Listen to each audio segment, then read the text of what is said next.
Battered by heavy seas and fierce winds, a powerful storm causes widespread damage and leaves tens of thousands without power. Snowed under, the polar blast continues to cause major disruption in the South Island and now the north. Kia ora, good evening. Tens of thousands of people are spending a chilly night without power in Wellington this evening. Many have been mopping up after being battered by the most powerful storm to hit the capital in decades. Yes, wind speeds reached 200 kilometres an hour and huge seas up to 15 metres high, bigger than those during the Wellington Storm 45 years ago, smashed into coastal areas, causing widespread damage. Rebecca Edwards now reports on the destruction and disruption. Crushed by the force of the sea. This historic Eastbourne home used to be where writer Catherine Mansfield and her family spent their summer holidays. I mean, that house is more than 100 years old and has never been flooded before, and it was waist deep last night, so it was completely insane. This house, along with several neighbouring it, are casualties of a storm that's lashed the capital over a prolonged period. Gale force winds and heavy rain hammered the region overnight. Nearly 30,000 residents were left without power. Many of them could be waiting days to be reconnected. It's meant a return to the old for these Hutt Valley teens. Their school, one of 58, forced to close. We've been playing board games or doing card games, just nothing to do with the internet though, so it's been a bit different. Just as well we've got a fire, and I've been doing toast and boiling water on the barbecue. Travelling was treacherous. Crushing waves have damaged train lines, disrupting commuters. Many services have been replaced by buses. Flights in and out of the capital were cancelled last night and didn't resume until mid-morning, disrupting passengers' plans. Now I'm just going to miss her 90th birthday. Tiring, boring and really, really annoying.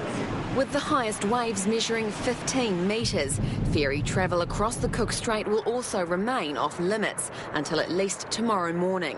The Kaitaki ferry spent the night anchored in the middle of Wellington Harbour after being torn from its moorings by strong winds. The strongest gusts recorded in Wellington overnight reached 200 kilometres an hour. Now, just to put it in perspective, that's nearly 3 times the strength of what Met Service deems gale force winds. And while the stormy weather in the region is now easing off, there's still the massive clean-up task to come. Rebecca Edwards, One News. As residents assess the damage, insurance companies are receiving hundreds of claims from people whose homes were badly hit. And workers are racing to get the power back on. Daniel Faitawa reports. Linemen working in between gusts to restore electricity to 22,000 homes still without power. We've got a number of crews coming around from the top of the North Island. They're going to be working probably through till early evening. 8,000 residents are back on the grid. To clear up this sort of mess, we're looking at probably at least 2 or 3 days to get everybody's power back on. And even then, in some of the remote areas, that power will remain off for quite some time. It was beyond anyone's control. The debris, a visible sign of the storm's brute force. My fence stands about yay high, and I noticed that at least half of it was pulled away from the posts. An hour later, after sorting out the garage, toppled right over. There won't be a car in Leanne Hetter's garage for some time. These panels had gone, and my garage door was flapping in the wind. And it's a roller door, and they're not small. Along the southern coast, residents prepared for the storm by boarding up their windows, but their backyards were washed away. Early morning, just bang, you hear a big thudder, and then all the splash come over, and have a look outside and the wall's gone. A seawall made of reinforced concrete, now just rubble. It's pretty much flooded out downstairs about half a metre up. Insurance companies have told One News they're fielding hundreds of calls from residents in Wellington, making claims for wind and wave damage. Daniel Faitawa, One News. Now, the icy blast has moved north, blanketing much of the central plateau in thick snow. In the past hour, the desert road, the main route through the North Island, closed again. Reporter Sarah Batley is in the thick of it, and she joins us now live from Wairuru. Sarah. Good evening. Well, contractors managed to get the desert road open for a few hours this afternoon, but the snow's falling and ice is becoming a problem, so authorities have once again closed the gates on State Highway 1. Almost as quickly as the snow's pushed off the roads, it's falling again. Our camera was allowed on the desert road for a short time this afternoon as contractors worked to get it cleared. So this early in the season of the year, we don't usually get too big falls like we've had. Heavy snow up to half a metre deep in places again caught some motorists out. It is freezing. Not really easy to sleep in a car with no blankets. Other motorists tried to get north using other roads around the mountain, but were stopped in their tracks. It's got the radio plate that's frozen freight. But in this case, I think the driver and the passengers are getting frozen, I think, sitting here this long. But for some hardy school pupils, it was business as usual. National Park Primary is the highest school in the country, but amazingly stayed open today for those who were able to get to school safely. They're very hardy here, and actually they love the snow.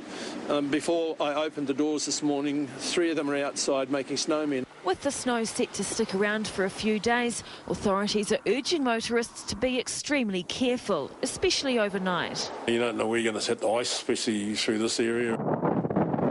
At nearby Whakapapa ski field, staff wading to work through 40 centimetres of fresh snow. The advice to other travellers in the region, unless you absolutely have to be out, stay at home. Well, Sarah, despite those pictures we've just seen, this huge dump of snow must be welcome for the ski fields.